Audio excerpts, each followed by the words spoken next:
தூரத்துல இருந்து சில நாய்கள் குரூப்பா வந்து தூரத்துல இருந்து உங்க வீட்டுக்கு வருது, வீட்டுக்கு வந்துட்டு அப்புறம் வேற தெருக்கு போறது. அந்த சவுண்டு தான் நான் பண்ண போறேன். இது உங்களுக்காக.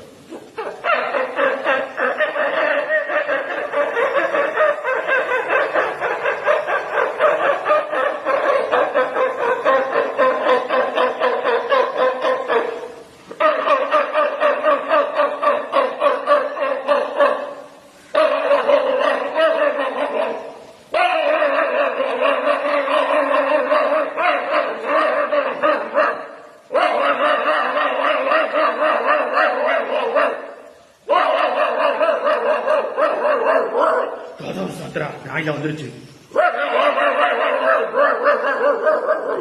போயிடுச்சான்னு பாருங்க.